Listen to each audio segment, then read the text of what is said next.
بسم اللہ الرحمن الرحیم۔ السلام علیکم ورحمۃ اللہ وبرکاتہ۔ تاریخ اسلام کا وہ شیر جن کے اسلام قبول کرنے سے مسلمانوں کے دلوں سے کافروں کا ڈر نکل گیا اور مسلمان کھلے عام دعوت دین دینے لگے۔ جی ہاں، آج رسول کریم صلی اللہ علیہ وآلہ وسلم کے رفیق چاچا حضرت سیدنا حمزہ بن عبد المطلب کی بات کرنے والے ہیں۔ ایسے پیارے اور لاڈلے چچا جنہوں نے ایک دن وہ فرمائش کر دی جسے سوچتے ہوئے بھی صحابی ڈرتے تھے۔ سیدنا امیر حمزہ ایک دن رسول پاک سے عرض کرنے لگے، اے میرے پیارے بھتیجے، میں جبرائیل کو دیکھنا چاہتا ہوں۔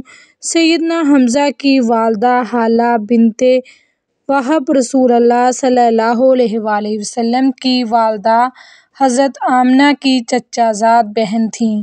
حضرت حمزہ رضی اللہ تعالیٰ عنہ آپ صلی اللہ علیہ وآلہ وسلم کے رضاعی بھائی بھی تھے، یعنی ابو لہب کی لونڈی صوبیہ رضی اللہ عنہا نے ان دونوں کو دودھ پلایا تھا۔ حضرت حمزہ رضی اللہ تعالیٰ عنہ نبی اکرم صلی اللہ علیہ وآلہ وسلم سے 2 سال بڑے تھے۔ ان کو شمشیر زنی، پہلوانی اور گھوڑا سوار کا بچپن ہی میں شوق تھا۔ ان کو شکار کرنے میں بھی بڑی دلچسپی تھی، چنانچہ زندگی کا بڑا حصہ اس مشغلے میں بسر ہوا۔ حضرت حمزہ رضی اللہ تعالیٰ عنہ بہت ہی زیادہ حسین و جمیل تھے۔ آپ رضی اللہ تعالیٰ عنہ بہت ہی دلیر اور بہادر تھے۔ اس کے علاوہ آپ رضی اللہ تعالیٰ عنہ کو شعر و شاعری کا بھی بہت ہی شوق تھا۔ مکہ کے بھائی چارے میں آپ رضی اللہ تعالیٰ عنہ کو حضرت زید بن حارث رضی اللہ تعالیٰ عنہ کے بھائی قرار دیا گیا۔ ان کو حضرت زید سے اس قدر محبت ہو گئی تھی کہ وہ جب بھی غزوات میں تشریف لے کر جاتے تھے ان کو ہی ہر قسم کی وصیت کر کے جاتے تھے۔ حضرت حمزہ رضی اللہ تعالیٰ عنہ حضرت محمد صلی اللہ علیہ وآلہ وسلم سے بہت ہی زیادہ پیار کرتے تھے۔ دعوت توحید کی صدا مکے میں کافی مدت سے مکہ کی گھاٹیوں میں گونجتی رہی، تاہم حضرت حمزہ رضی اللہ تعالیٰ عنہ جیسے سپاہی کو اپنے کاموں اور شوق سے کہاں فرصت تھی۔ وہ شرک توحید کی باتوں پر غور کرتے، لیکن خدا نے عجیب طرح سے ان کی رہنمائی کی۔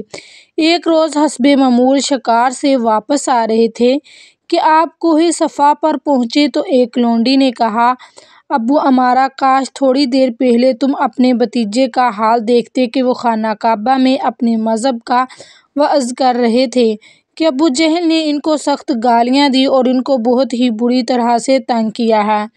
آپ صلی اللہ علیہ وآلہ وسلم نے ان کو کچھ جواب نہ دیا اور بے بسی کے ساتھ لوٹ گئے۔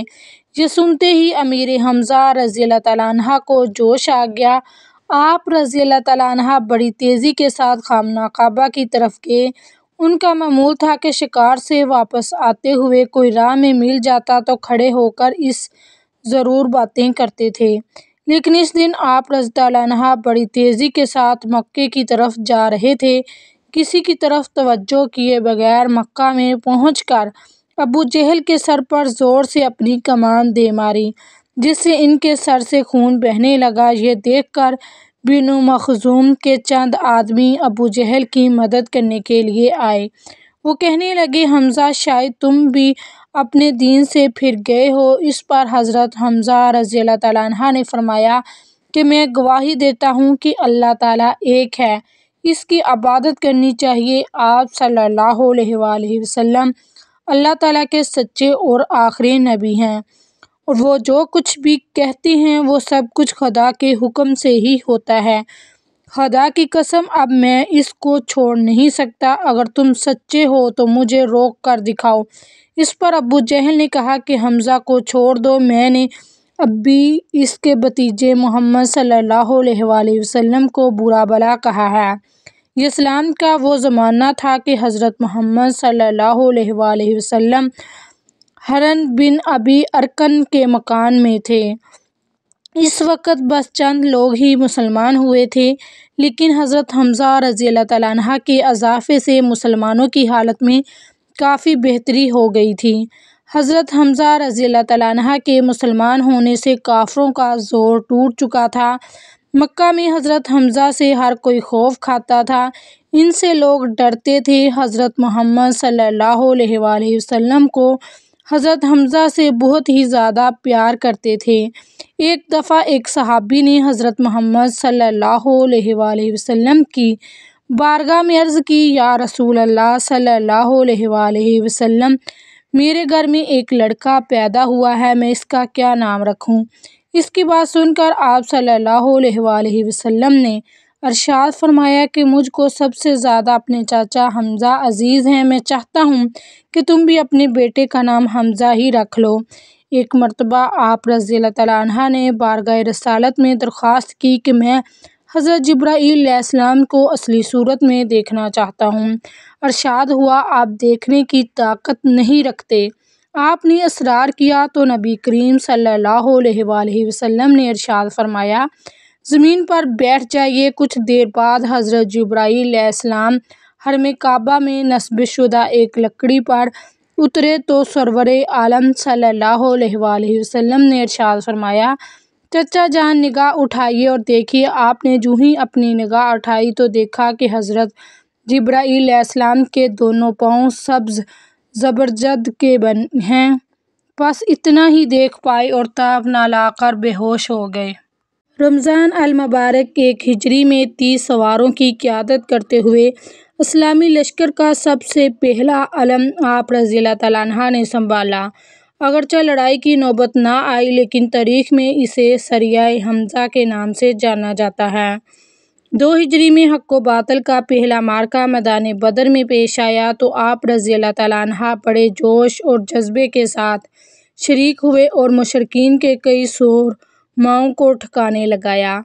آپ رضی اللہ تعالیٰ عنہ اپنے سر پر شتر مرغ کی کلگی سجائے ہوئے تھے، جبکہ دونوں ہاتھوں میں تلواریں تھامے اسلام کے دشمنوں کو جہنم میں واصل کرتے اور فرماتے جاتے کہ میں اللہ اور اس کے رسول کا شیر ہوں۔ سبحان اللہ۔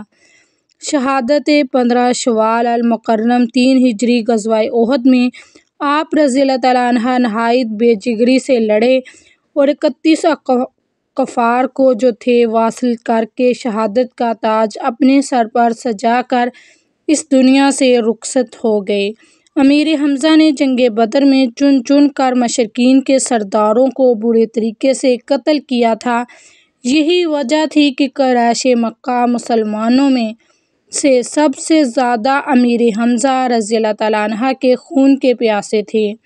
چنانچہ جنگ احد میں جبیر نے اپنے غلام کو، جس کا نام وحشی تھا، اپنے چاچا کے انتقام کے لیے خاص طور پر تیار کیا تھا۔ اس کو کہا تھا کہ تم امیر حمزہ کو شہید کر دو، میں تم کو آزاد کر دوں گا۔